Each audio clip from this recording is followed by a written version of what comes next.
I watch Claire's delighted face as she stands before my family, hand on her barely there bump, stealing my moment yet again. The déjà vu is nauseating. I've been here before, literally. This is my second chance, and I won't waste it like I did in my previous life when her pregnancy announcement at my high school graduation derailed my future. This time I'm prepared. My acceptance letter from Cambridge is already tucked in my purse, my funding secured months ago. As Claire's voice rises with practiced emotion, I feel strangely calm. My mother catches my eye across the room, silently pleading with me not to make a scene. If only she knew what I know. This pattern of sacrificing my needs for Claire's dramatics ends today. The kitchen smelled of cinnamon and passive aggression. Morning light streamed through the bay windows, catching the rim of my coffee mug as I traced its edge with my finger. 3 more days until graduation. 3 more days until freedom, if I could make it that long. So I was thinking we could all wear cream to Eva's ceremony, Claire said, buttering her third piece of toast. It would look so nice in the photos, don't you think, Diane? My mother nodded eagerly. That's a lovely idea. What do you think, Ava?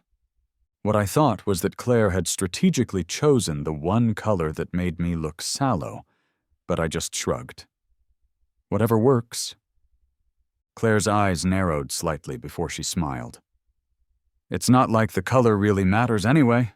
The gowns cover everything. Dad glanced up from his phone. Ava, didn't you say something about honor cords for your grades or whatever? Summa cum laude, I corrected. It means I'm graduating at the top of my class. That's nice, honey, he said, attention already diverted by the ping of an incoming text. His face softened as he read it. Claire, your doctor can see you at 2 instead of 4 today. I'll pick you up from work. I gripped my mug tighter, feeling the heat burn into my palms. In my first life, I'd been so eager for their approval that I'd missed all these little moments. The diverted conversations, the dismissed achievements, the eager attentiveness whenever Claire needed anything at all. I'm giving the valedictorian speech, I said, my voice steady. I was hoping you could help me practice it tonight. Tonight might be tough, Dad said, still typing on his phone. Let's see how Claire feels after her appointment. First trimester can be rough. Claire sighed dramatically. It's just so exhausting growing a little human. Mom reached over to pat her hand. You're being so brave.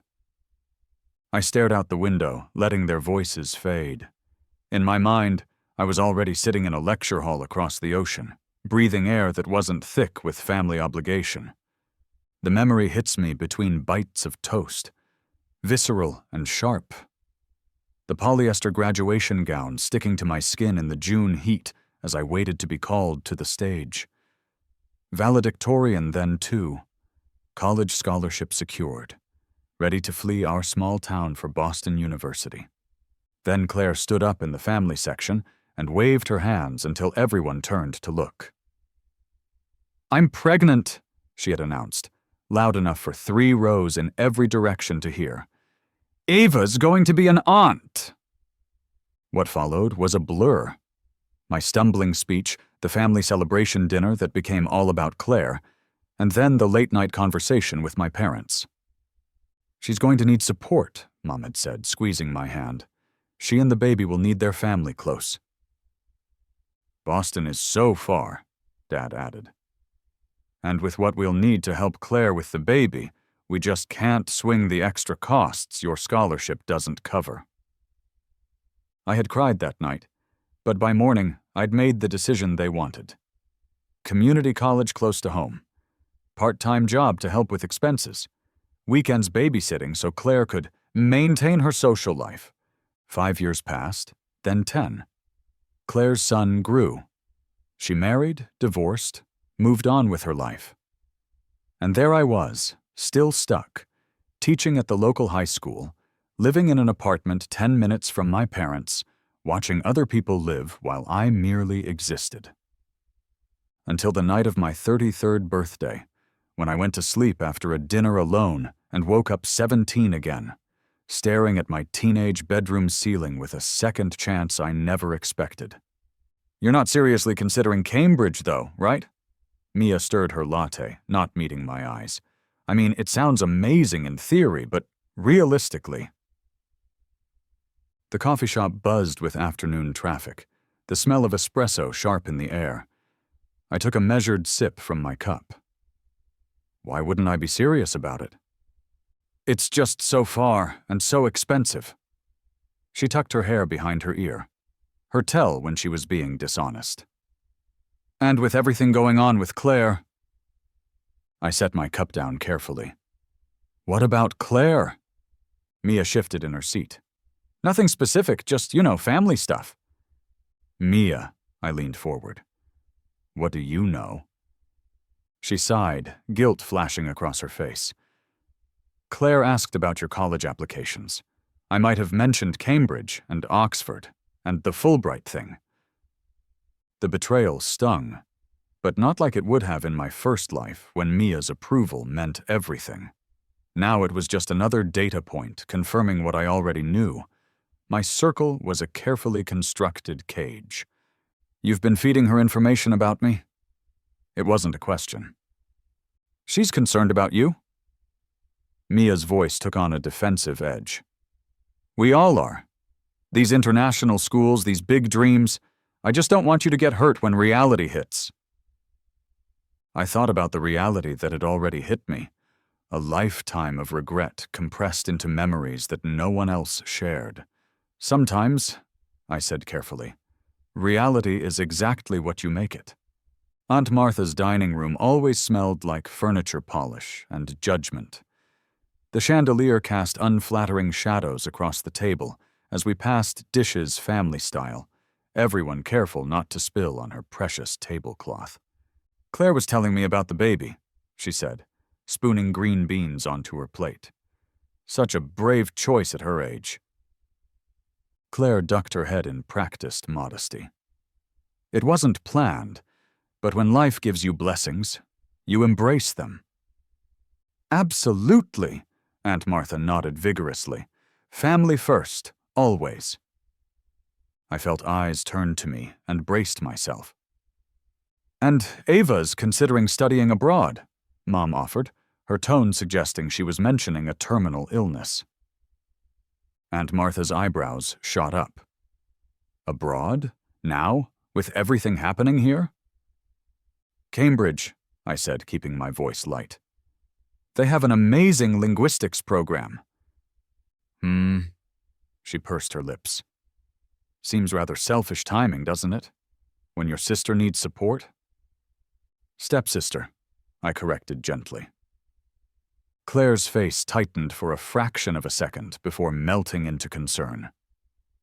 I would never want to hold Ava back from her dreams, though I had hoped she'd be here to know her niece or nephew. I caught the satisfied smile that flickered across her face when everyone murmured sympathetically. There it was, the manipulation I'd been blind to before. Claire didn't want me around for support. She wanted me around as an audience.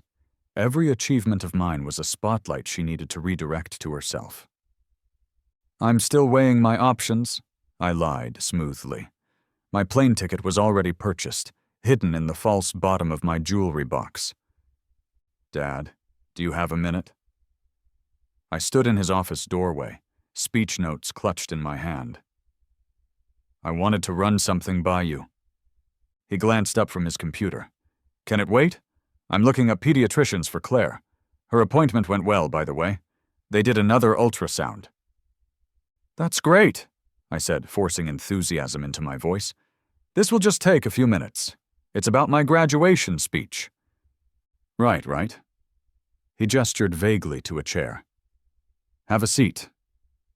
I sat, unfolding my notes. I was thinking of focusing on new beginnings and taking chances, even when they're scary. His phone rang, and he held up a finger. Sorry, it's the real estate agent. As he answered, I felt a sinking in my stomach. In my previous life, I'd missed this too. how completely unimportant my milestones were compared to Claire's everyday needs. "Good news," he said after hanging up. "That house near the park might work for Claire and the baby. 3 bedrooms, nice yard." "Sounds expensive," I remarked carefully. "Well, we'll make it work." He rubbed his neck. "We might need to use some of your college fund, but with community college being so reasonable—" "My college fund?" The words came out sharper than I intended. He blinked, surprised by my tone. "It's just sitting there, and with your grades, you're bound to get scholarships to state. Claire needs this, Eva. It's not just about her anymore. It's about the baby." In my first life, this was the moment I'd begun to give up, to accept that my needs would always come second. I remembered nodding, crying later in my room, then researching local colleges the next day. This time I stood up slowly. "I need to finish some homework. We can talk about the speech another time." As I walked away, I felt the weight of his expectations pressing on my back. But unlike before, they couldn't crush me. I already knew how this story could end, and I was writing a different final chapter.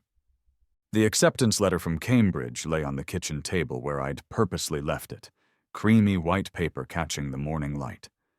I'd been carrying it with me for weeks, waiting for the right moment. Sunday brunch with Claire and my parents seemed perfect. Casual enough that I could pretend the reveal was spontaneous, formal enough that they'd have to acknowledge it. I reached for the orange juice, watching Claire from the corner of my eye. 3, 2, 1. "What's this?" Claire picked up the letter, her eyes scanning the letterhead. Her lips tightened almost imperceptibly. "Oh, that's from Cambridge."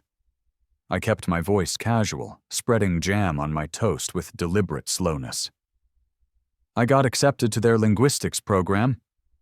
Mom's fork clattered against her plate. "Cambridge in England?" "Full scholarship," I added, not looking up. They were quite impressed with my thesis proposal. Dad cleared his throat. "England is very far away, Eva." "That's generally where Cambridge is located, yes?" I finally raised my eyes to meet his. Claire set the letter down carefully, too carefully, and reached for her coffee. The mug trembled slightly in her hand. "Congratulations," she said, voice thin. Wow." Then it happened. Her hand jerked, coffee splashing across the table, drenching the acceptance letter in dark liquid. "Oh my God!" She jumped up, grabbing napkins. "I'm so sorry, Eva. My hand I don't know what happened." I watched the ink bleed into illegibility, the Cambridge coat of arms dissolving into a murky smudge. My mother's hand came to rest on my shoulder. "Maybe it's a sign," she said softly. "Everything happens for a reason." I met Claire's eyes across the table. There wasn't even a hint of genuine remorse in them, just the calculated concern she'd perfected over years of stealing my moments. "You're right," I said, my voice steady. "Things do happen for a reason." Claire relaxed visibly, leaning back in her chair. "I feel terrible about ruining your letter. Let me make it up to you. Why don't you come help me with the baby registry tomorrow? I scheduled it for the afternoon. We could have lunch after—" Tomorrow. The exact time of my scholarship interview with the Cambridge Alumni Association. "I'd love to," I said, smiling. "The registry is much more important." Later, alone in my room, I pulled out my phone and dialed the number I'd memorized, just in case. "Dr. Harmon, it's Ava Mitchell. I'm afraid I need to discuss an alternative to tomorrow's in-person interview." The academic advisor's office smelled like old books and new possibilities. Dr. Harmon peered at me over her glasses, cursor hovering over my file on her computer screen. "A video interview is highly unusual, Ava. The committee prefers to meet candidates face to face."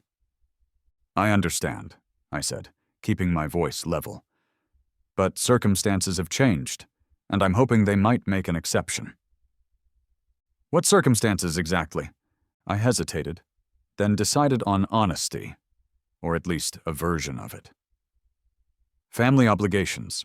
My stepsister is pregnant, and there's a lot of pressure to prioritize her needs right now. Dr. Harmon's expression softened slightly. I see. And these obligations are affecting your academic opportunities? They're trying to, I admitted. In my previous... I caught myself. I mean, I'm concerned that if I don't find creative solutions now, I might lose this opportunity altogether. She studied me for a long moment, then nodded. I'll speak with the committee. In the meantime, I'd like you to write an additional essay, something personal about how your family dynamics have shaped your academic goals. My heart quickened. When would you need it by? Tomorrow morning. She smiled at my expression. Too soon? No, I said, thinking of the essay I'd written in my first life, the one about family sacrifice that had won me a meaningless local scholarship instead of freedom. I think I've been preparing to write this one for a very long time. I sat in Claire's favorite boutique, surrounded by pastel onesies and overpriced baby monitors, nodding as she debated the merits of different breast pumps. My phone was tucked in my pocket, set to vibrate when the video interview began. I'd told Claire I needed to use the restroom precisely 3 minutes before the scheduled time. What do you think of this one? Claire held up a stuffed elephant. It's perfect, I said, not really looking. Hey, would you excuse me for a minute? I need to use the bathroom. Again? Claire frowned. You just went half an hour ago. I forced a laugh.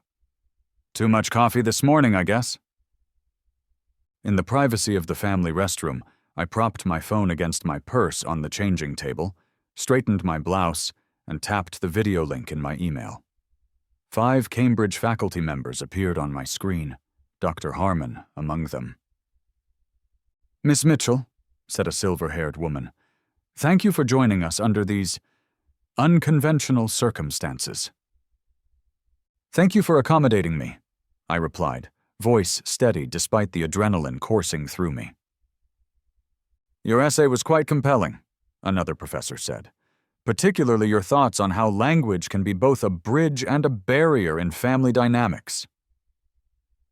For 20 minutes, I answered their questions, drawing on knowledge from both my lives, the academic foundation of my youth and the deeper understanding of human nature I'd gained through my years of regret. When Claire knocked on the door, calling my name with exaggerated concern, I didn't flinch. Just one moment, I called back pleasantly, before turning to the screen. As you can hear, family obligations are calling. Thank you for this opportunity. The silver-haired woman nodded. We'll be in touch very soon, Miss Mitchell. Your perspective would be most welcome in our program. I ended the call just as Claire knocked again, more insistently. When I emerged, she was standing with her arms crossed. What were you doing in there? Sorry, I said, patting my stomach. Must have been something I ate. Her eyes narrowed suspiciously, but she had no proof of anything. And for once in our shared history, that worked in my favor. The pre-graduation dinner was my parents' tradition.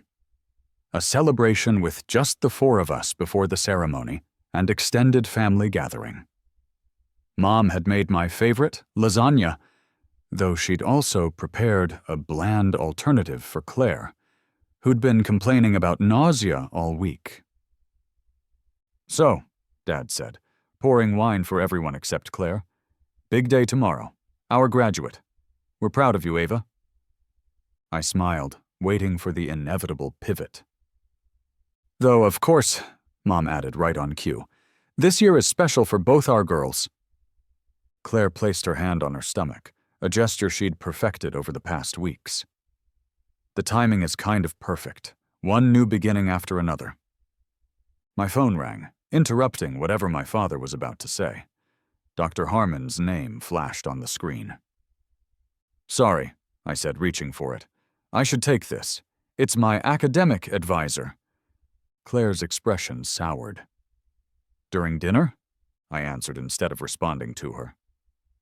Hello, Dr. Harmon. Ava, I'm calling with excellent news. Her voice was loud enough that I knew everyone at the table could hear. The committee was extremely impressed. You've been awarded the full scholarship to Cambridge, including summer housing and the research stipend. My heart raced, but I kept my expression measured. That's wonderful news. They specifically mentioned your essay on family dynamics.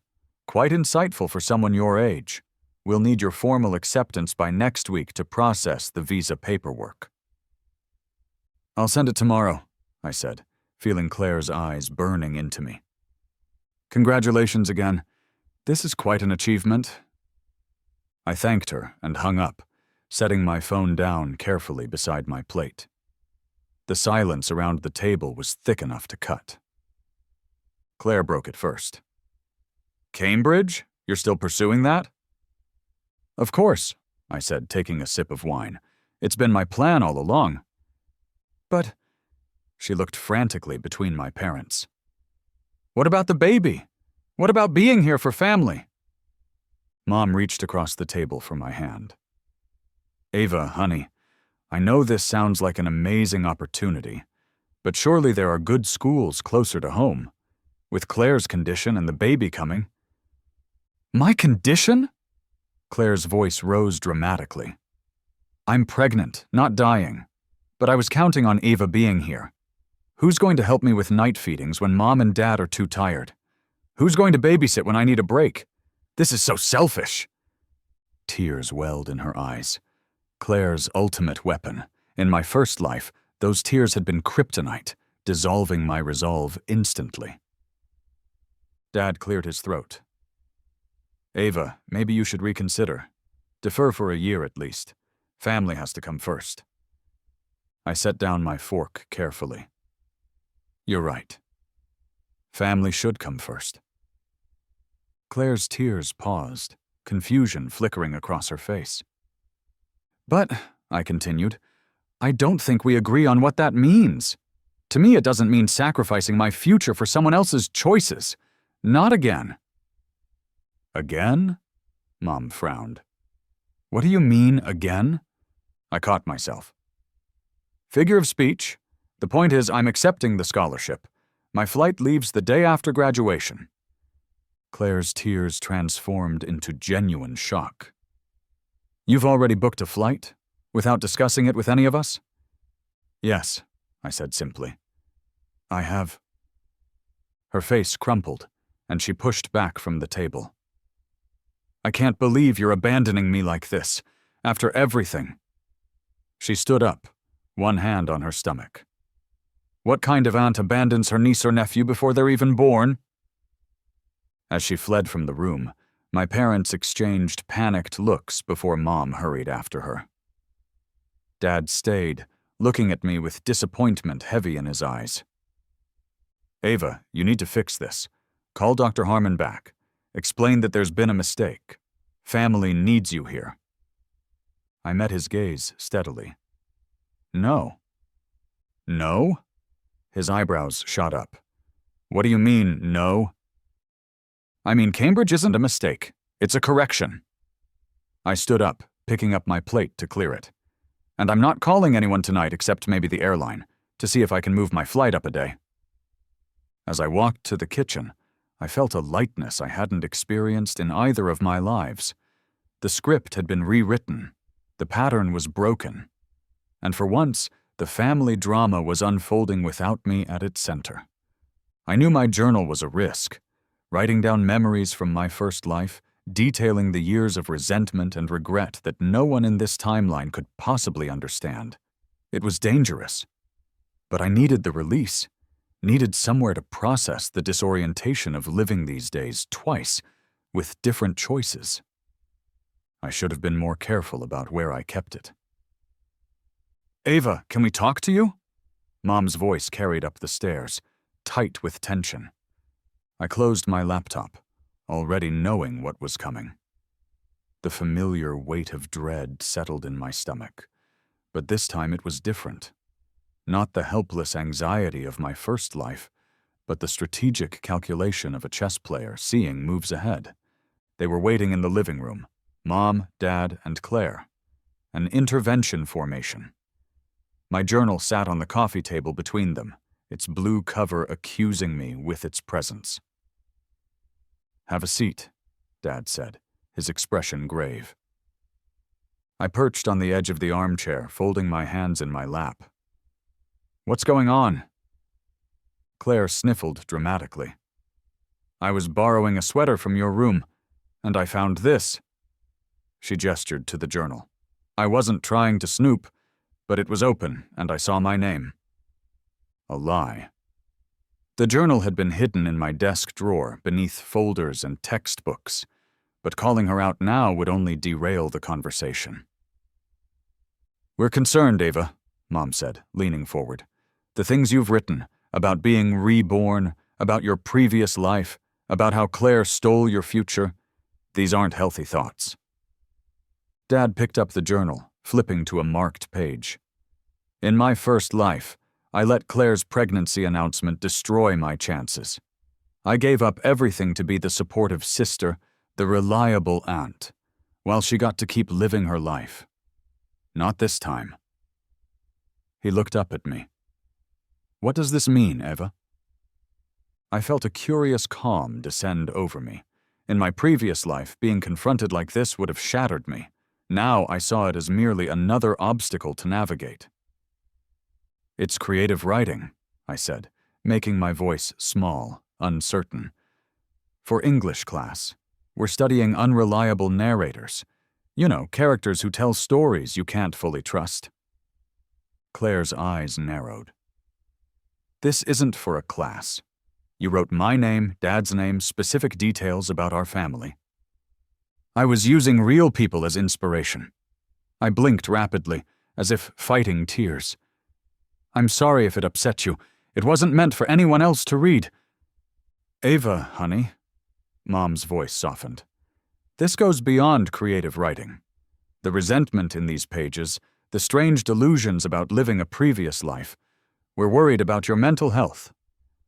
Dad nodded solemnly. "We've made an appointment with Dr. Levine. He's a family therapist who specializes in teenage issues." "A therapist?" I let my voice crack. "You think I'm crazy?" "Not crazy," Dad said quickly.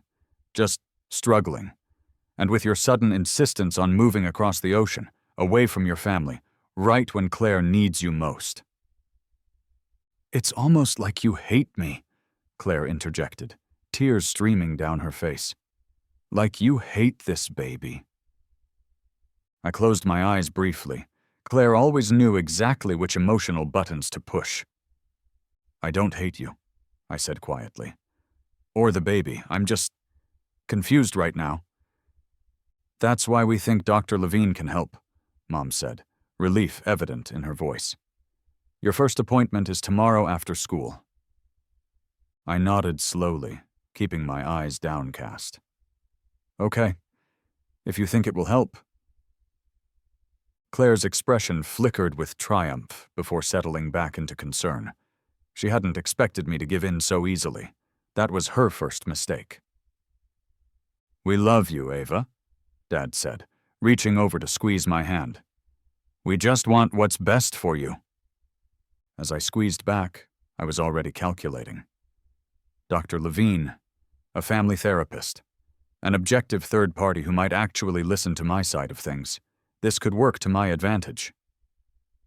"Can I have my journal back?" I asked softly. "I promise I won't write that kind of stuff anymore." Dad hesitated, then handed it over. "No more of this rebirth nonsense, okay?" I clutched the journal to my chest. "No more nonsense," I agreed. What I didn't say was that I'd already photographed every page, storing the images securely in an encrypted folder. Some lessons from my first life had proven quite useful in this one. Dr. Levine's office smelled like peppermint tea and new carpet. The walls were a soothing sage green, adorned with framed credentials and abstract art. He was younger than I expected, maybe mid-40s, with kind eyes behind wire-rimmed glasses. "So, Eva," he said after we'd settled into the comfortable chairs, "your parents are concerned about some journal entries they found." I nodded, maintaining the contrite expression I'd practiced in the mirror. It was just creative writing that got out of hand. Creative writing about being reborn? His tone was curious, not judgmental. That's an interesting premise. I hesitated, then decided on a calculated risk. "Can I be honest with you?" "I'd hope so. That's what I'm here for. My family dynamics are complicated." I chose my words carefully. "My stepsister has always been the center of attention, especially when it comes to big moments in my life." He nodded, making a brief note. "And how does that make you feel?" "Invisible, sometimes." The honesty in my voice surprised even me. "Like my accomplishments and needs always come second." "That sounds frustrating." "It is. When I found out I got accepted to Cambridge, it's been my dream school forever. No one really celebrated with me. All anyone could talk about was how my leaving would affect Claire and her baby." Dr. Levine made another note. "And the journal? The rebirth narrative?" I sighed. "It's a fantasy, obviously, but sometimes I wish I could go back and do things differently, stand up for myself more." "Like with Cambridge?" "Exactly." I leaned forward slightly. "Dr. Levine, I'm not delusional. I know I haven't lived 2 lives, but writing as if I had, as if I knew what would happen if I stayed, it helped me find the courage to choose what I actually want this time." He studied me for a long moment. "Eva, what would you like to get out of these sessions?" This was my opening. "Honestly, I'd like help communicating better with my family, setting boundaries, making them understand that loving them doesn't mean sacrificing everything I want." By our 3rd session, I'd shared selected journal entries with Dr. Levine, carefully chosen to highlight patterns of manipulation and emotional neglect without the more fantastical elements of my rebirth. I'd talked about specific incidents where Claire had diverted attention from my achievements, where my parents had prioritized her needs above mine. "I'd like to have a session with your whole family," Dr. Levine said as we wrapped up. "Based on what you've shared, there seem to be some unhealthy dynamics that would benefit from open discussion." "They won't like that," I warned. "They prefer to keep things surface level." "Nevertheless," he said, making a note in my file, "I think it's necessary, and Eva," he looked up at me, "I'm writing you a recommendation letter for Cambridge." I blinked in surprise. "You are? Why?" "Because based on our conversations, I believe the independence would be healthy for you. Sometimes physical distance is necessary for emotional growth, for everyone involved." I swallowed hard, unexpected emotion welling up. "Thank you," he smiled. "Don't thank me yet. The family session might be challenging." "Next Thursday at 4 o'clock, I said, checking the appointment card as I left. 1 week to prepare for the confrontation I'd been avoiding my entire first life. The tension in Dr. Levine's office was thick enough to cut with a knife. Mom perched nervously on the edge of her chair, Dad sat with arms crossed defensively, and Claire had positioned herself so her baby bump was prominently displayed. "Thank you all for coming," Dr. Levine began. "Eva has shared some concerns about family dynamics that I think warrant discussion." "We're very supportive of Eva," Mom said immediately. "We've always encouraged her studies." "While also expecting me to prioritize Claire's needs above my own," I added quietly. Claire's hand flew to her chest. "That's not fair. I've never asked you to put me first." "You didn't have to ask," I replied. "It was expected. Like when you announced your pregnancy at my graduation dinner." "That hasn't even happened yet," Claire interrupted, then caught herself. "I mean, the graduation is next week." Dr. Levine raised an eyebrow. Interesting that you immediately knew what event Ava was referring to. Claire flushed. Well, she's been acting weird about my pregnancy since I announced it, like she resents the baby or something. I don't resent your baby, I said, keeping my voice calm. I resent the pattern where my accomplishments are overshadowed by your needs. Pattern? Dad scoffed. You're making this sound like some conspiracy against you. Dr. Levine interjected. Ava has shared several specific examples with me. For instance, when she received her Cambridge acceptance letter, the conversation immediately shifted to how her absence would affect Claire. Because families should support each other, Mom insisted. Support should go both ways, Dr. Levine noted. Has equal consideration been given to what Ava needs? An uncomfortable silence fell over the room. I think, Dr. Levine continued, that everyone here needs to examine the roles they've fallen into. Ava feels her achievements and needs are consistently deprioritized. That's a valid feeling based on the examples she's shared. So, we're the villains in this story? Dad's voice rose. We've done everything for Ava. No one's the villain, Dr. Levine said calmly. But patterns can develop in families that aren't healthy for everyone involved. Claire suddenly stood up, face flushed. This is ridiculous. I came here to help Ava with her delusions about being reborn or whatever, not to be attacked for being pregnant. No one's attacking you for being pregnant, Claire, I said. Then why does it feel like everyone's blaming me?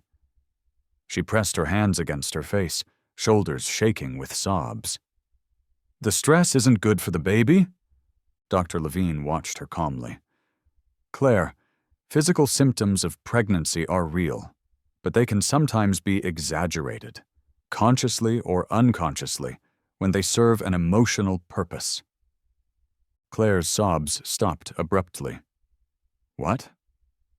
I've noticed in this session alone, you've referenced your pregnancy or the baby 5 times, each time when the conversation was focused on Ava's concerns.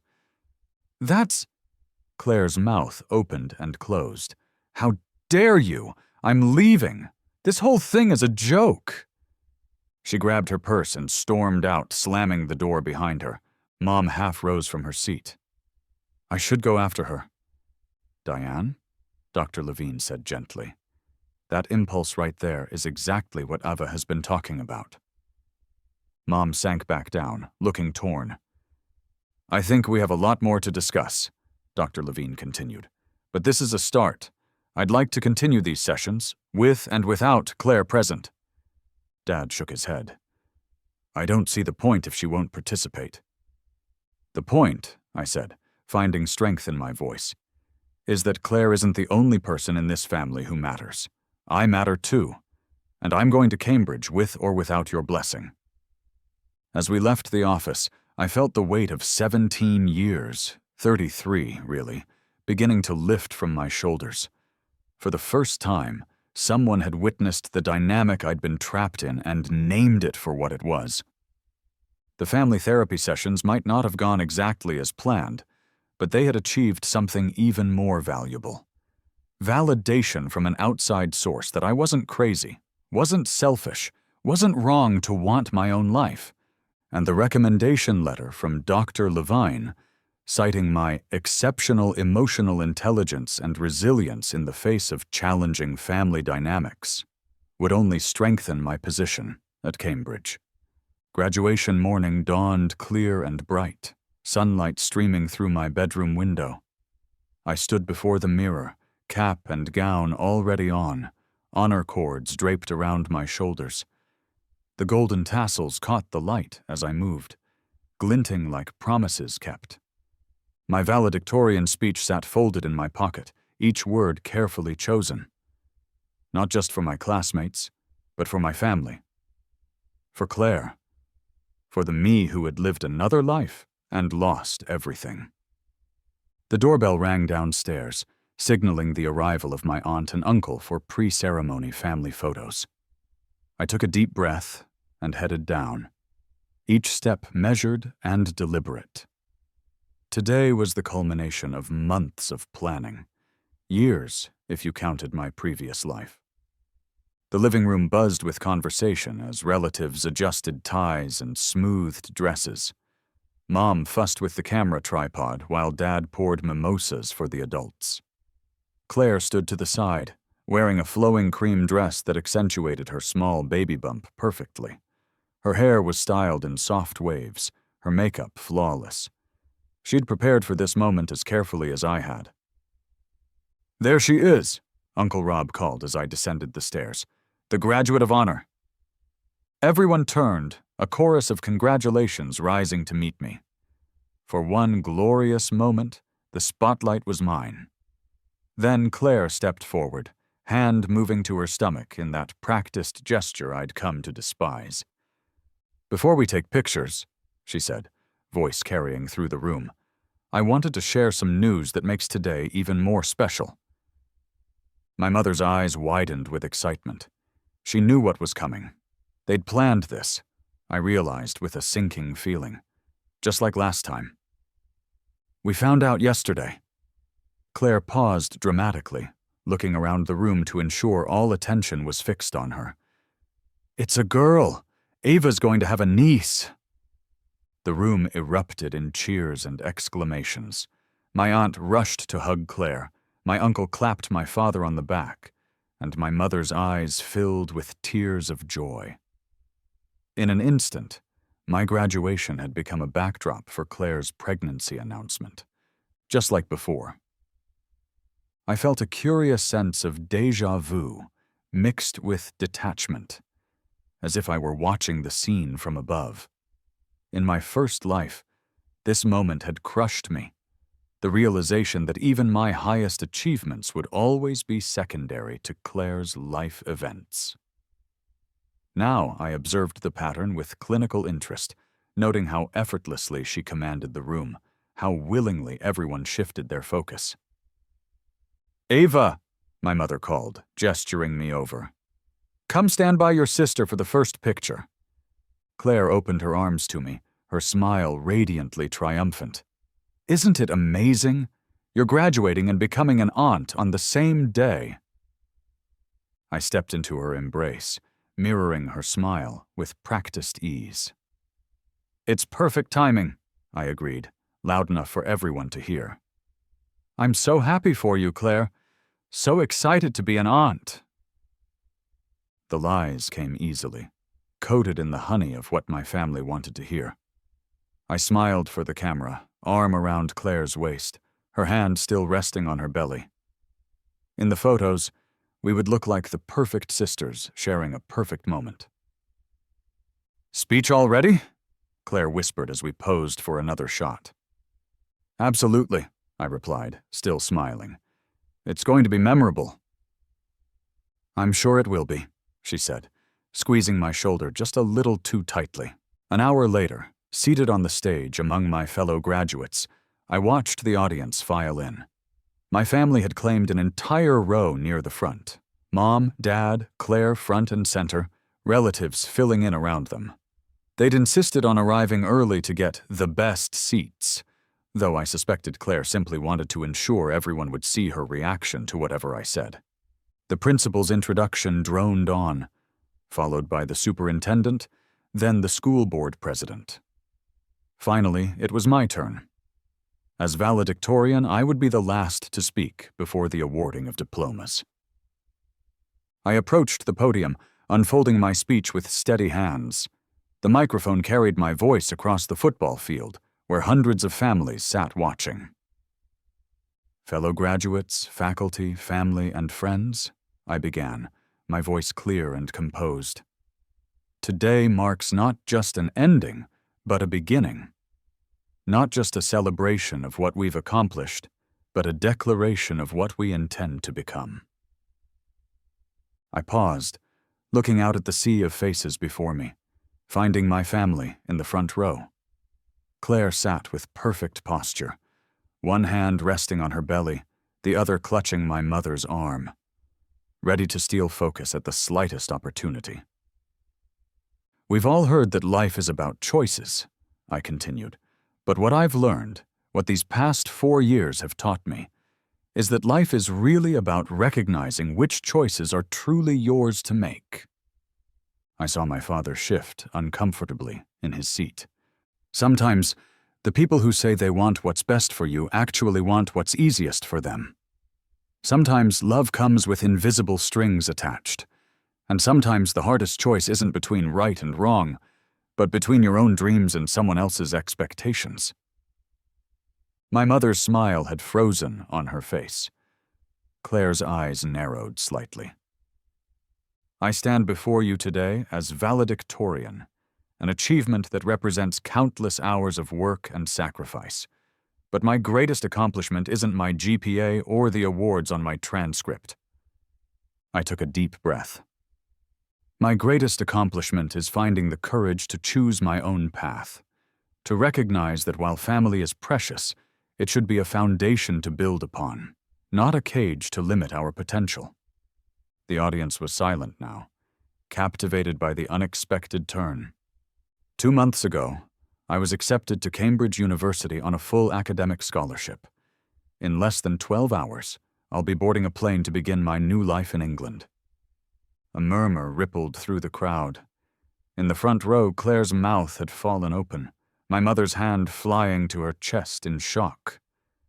I share this not to boast, but to remind each of you that your dreams matter. Your achievements deserve to be celebrated without qualification or comparison. Your path is yours alone to walk.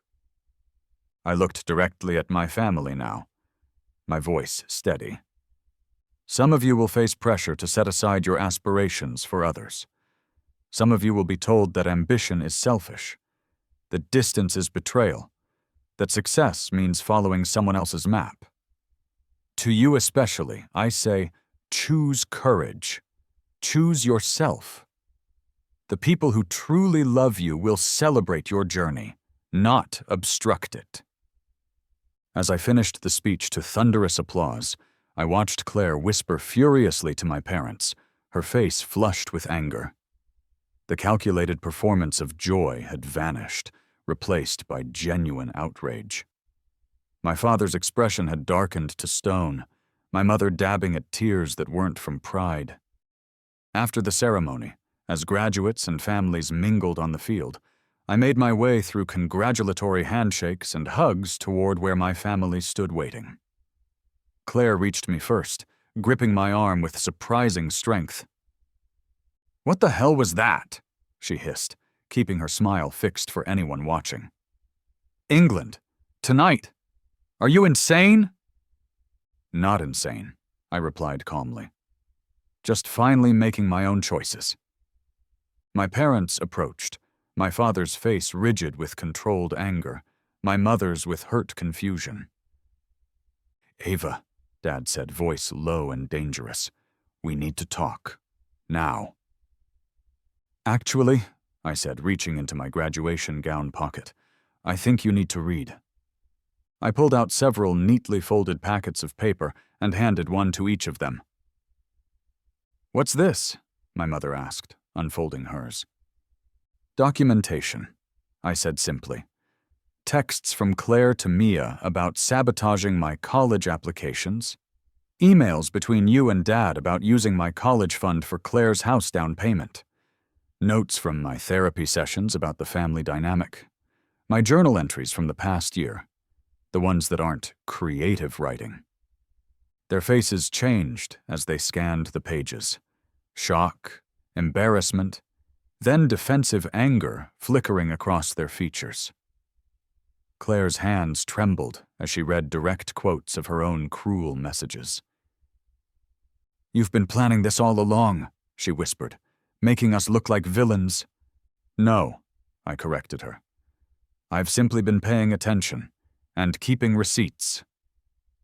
My father's face had turned a dangerous shade of red. "If you get on that plane," he said, voice shaking with rage, "don't expect us to welcome you back. You're choosing to break this family apart. You're choosing to abandon your sister when she needs you most." I looked at him steadily. "That's exactly the manipulation I'm talking about. My education isn't about Claire. My life isn't about Claire. And if setting healthy boundaries means you'll disown me, then you've just proven exactly why I need to leave." "But your niece," my mother pleaded, gesturing to Claire's stomach. "She'll never know her aunt." "She'll know me," I said, "just not as the built-in babysitter and constant support system you've planned for me to be. She'll know me as someone who values herself enough to make her own choices." Claire clutched the papers, tears streaming down her face now. Real tears, not the performative ones she'd perfected over the years. "You can't just leave." "Actually," I said, lifting my chin, "my bags are already in the car. My flight leaves at midnight." As stunned silence fell over them, I felt a weight lifting from my shoulders. 17 years of expectations and guilt and manipulation finally releasing their hold. In my first life, I'd never known this feeling. I'd sacrificed everything to keep peace, to be the daughter and sister they wanted. This time I was choosing differently, and from the looks on their faces, they were finally beginning to understand that. "Who's driving you to the airport?" my father demanded, his tone suggesting he planned to prevent whoever it was from helping me. I smiled. Grandmother Ellis. The effect was immediate. My mother paled, my father's jaw clenched, and Claire's eyes widened in genuine shock. "Grandmother Ellis?" my mother repeated. "My mother? You've been in contact with her?" The family rift had happened years before I was born. Something about my mother's choice to marry my father, whom Grandmother Ellis had deemed beneath her station. The few times I'd asked about my maternal grandmother as a child, I'd been told she was difficult and out of the picture. "For about a year now," I said, "ever since I started applying to schools in England." "How did you even find her?" Dad asked, suspicion darkening his features. "Facebook, actually." I couldn't help but smile at the simplicity of it. "She accepted my friend request within minutes. We've been talking ever since." My mother's hand flew to her mouth. "She never responded to any of my attempts to reconcile." "Maybe she was waiting for someone to reach out without wanting something from her," I suggested. The words hung in the air, heavy with implication. Before anyone could respond, the crowd around us parted as a striking woman in her 70s approached. Tall and elegant in a tailored navy suit, silver hair swept into a perfect chignon, she moved with the confident grace of someone accustomed to commanding attention. Several of my teachers nodded respectfully as she passed. "Ava, darling," she called, her British accent crisp and refined. "Magnificent speech. Absolutely magnificent." "Grandmother," I said, moving to embrace her. "Thank you for coming." She kissed my cheek, then turned to face my stunned family. "Diane," she acknowledged my mother coolly. "It's been quite some time." "Mother," my mom whispered, "I don't understand. Why Eva? Why now?" Grandmother Ellis's eyebrow arched. "Because she reached out? Because she reminds me of myself at her age. Brilliant, determined, and deserving of more than provincial limitations." Her gaze flicked to Claire's baby bump and back. "And because she actually wanted to know me, not what I could provide." "Except for her education," my father said bitterly. "I suppose you're funding this Cambridge escapade?" "Richard," Grandmother Ellis said, his name sounding like an insult in her cultured tone. "Always so charmingly direct. Yes, I've established a trust for Ava's education, though she hardly needs it with her scholarship." She turned to me, her expression softening. "Which reminds me, darling, the Dean of Linguistics sends his regards. He's absolutely thrilled you accepted their offer. The department has been trying to get me to endow a research chair for years. Perhaps now I'll consider it." My family's expressions shifted from shock to dawning comprehension. You're a donor to Cambridge? My mother asked faintly. Among other institutions? Grandmother smiled thinly. The Ellis Library of Medieval Studies might have been a clue. I watched as my family tried to process this revelation, that not only had I secured my own escape, but I had also connected with the grandmother they'd written off as lost to us, that I had resources and support completely independent from them, that for the first time in either of my lives, I held all the power in our relationship. Your car is packed, Grandmother said to me. Shall we leave these good people to process? We have a plane to catch. Wait. Claire's voice cracked as she stepped forward, hand outstretched. Ava, please. Can we talk? Just for a minute? I hesitated, then nodded. 1 minute. Grandmother Ellis squeezed my shoulder. I'll be by the car when you're ready, darling. As she walked away, Claire pulled me toward a more private spot beneath an oak tree at the edge of the field. Her makeup had smudged from crying, making her look younger, more vulnerable than the polished manipulator I'd come to see her as. I'm sorry, she said, voice trembling. I know I've been difficult, but it's the hormones, Eva. They make everything feel so intense. I didn't mean to take over your graduation or— It's not just today, I interrupted gently. It's a pattern that's existed our entire lives. My achievements become footnotes to your dramas. My needs become secondary to your wants. She brushed away tears. I know, and I'm sorry, truly, but we can fix this. When you come back to visit after the baby's born— Claire, I said, my voice firm but kind, I'm not planning visits around your baby. If I come back at all, it will be on my terms, not yours.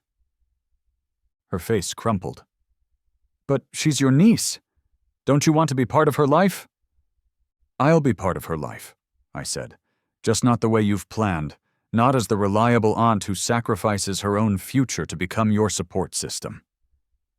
As Claire continued pleading, I saw my parents approaching, their faces set with determination.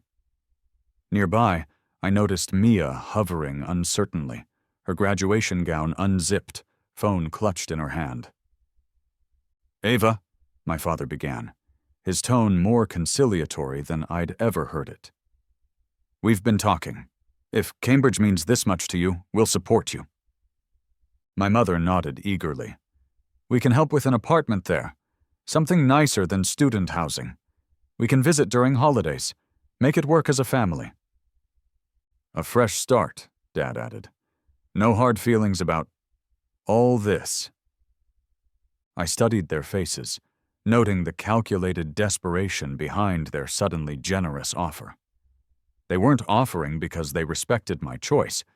They were offering because they'd lost control and were scrambling to regain it. My phone buzzed with a text.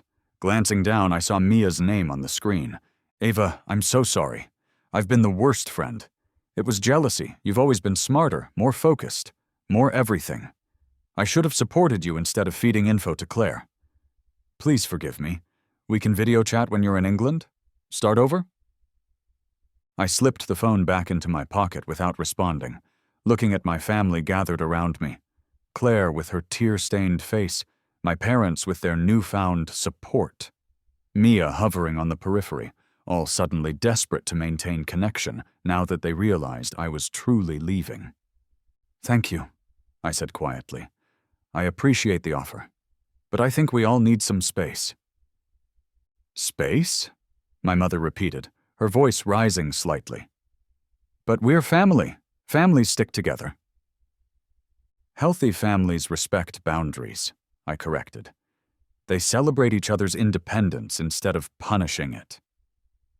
So you're just cutting us off? Claire asked, fresh tears welling. No. I shook my head. I'm establishing terms for our relationship going forward. I'll send updates. I'll accept calls at prearranged times. I'll acknowledge my niece's existence without revolving my life around her. But I need time and distance to become the person I should have been all along. My father's jaw tightened. And if we don't accept these terms, then you're proving exactly why I need them, I said simply. I looked at each of them in turn. The family that had shaped me, constrained me, and unwittingly given me the opportunity to rewrite my destiny.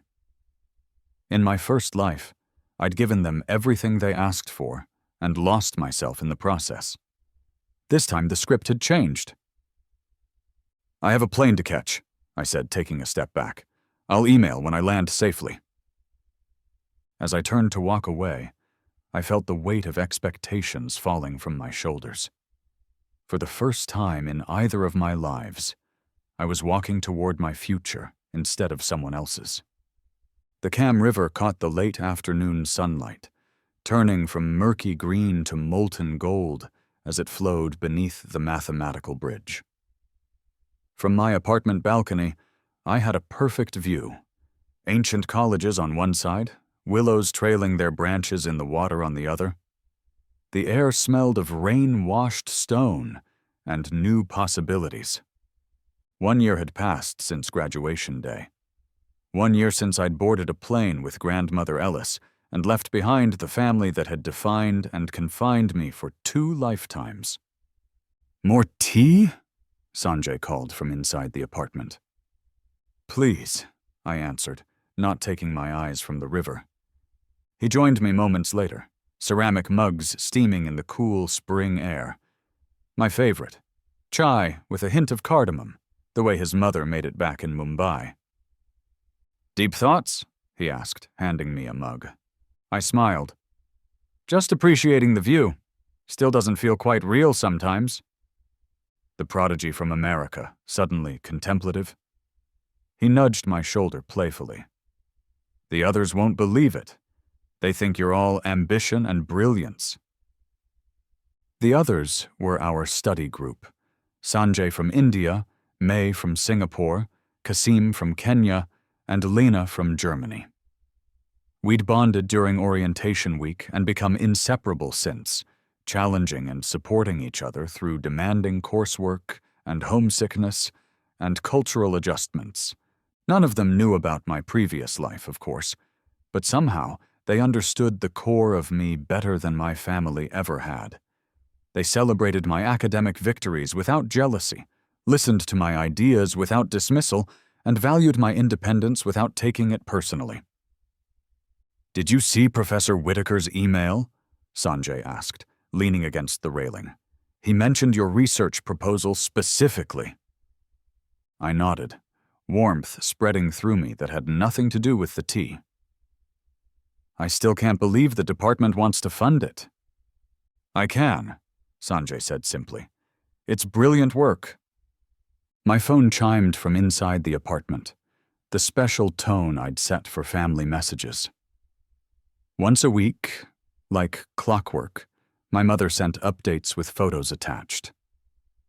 Claire's daughter Lily was 3 months old now, chubby-cheeked and wide-eyed in every carefully staged photo. I didn't rush to check it. The messages would wait until I was ready, a boundary I'd established and maintained since leaving. At first, they'd tested those boundaries.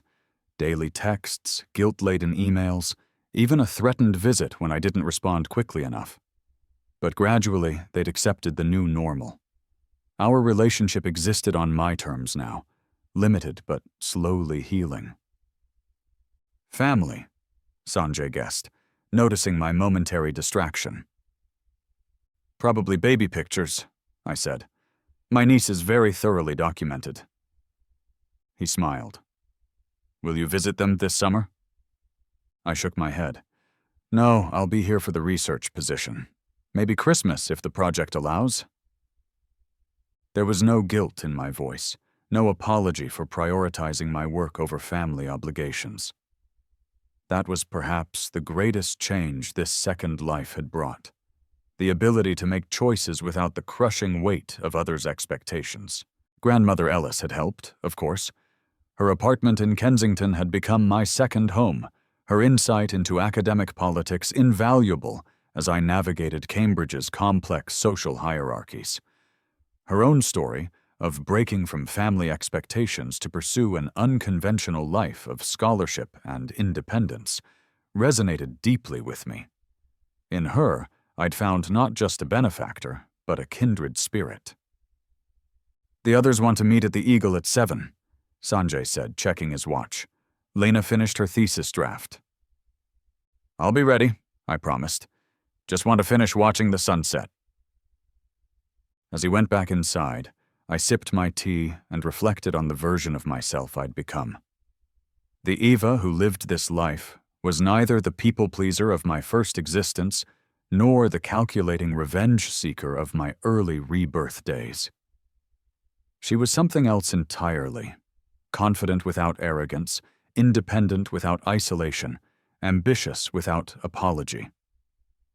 I pulled out my phone and opened my mother's message, a photo of Claire holding Lily, both smiling at the camera. The text read, "She's growing so fast. Claire says she has your eyes. We all miss you. Love, Mom." In my first life, such a message would have triggered immediate guilt and longing. Now I felt only a gentle affection, distant but real. I typed a simple reply. "She's beautiful. Hope everyone is well. Working on exciting research project. We'll share details soon. Love, Ava." Short, genuine, but maintaining necessary distance. I'd learned that I could love my family without sacrificing myself to them, could acknowledge our connection without being defined by it. As the sun dipped lower, casting long shadows across the river, my laptop chimed with an incoming email. I stepped inside to check it, Sanjay looking up from his textbook as my face broke into a wide smile. "Good news?" he asked. "The best," I replied, turning the screen to show him. "Summer research position confirmed. Full funding, with potential publication." An opportunity that would never have existed in my first life. A chance to contribute meaningful work to my field, to build a reputation separate from any family name or connection. A future entirely of my own making. Later, as I joined my friends at the pub, their congratulations washing over me like warm waves, I thought about the strange gift I'd been given. The chance to rewrite my story, to choose courage over comfort, growth over stagnation. The me from my first life wouldn't recognize this version, this woman with boundaries and ambitions and genuine friendships, but I hoped she would be proud of what we'd become. Free, whole, authentically ourselves at last.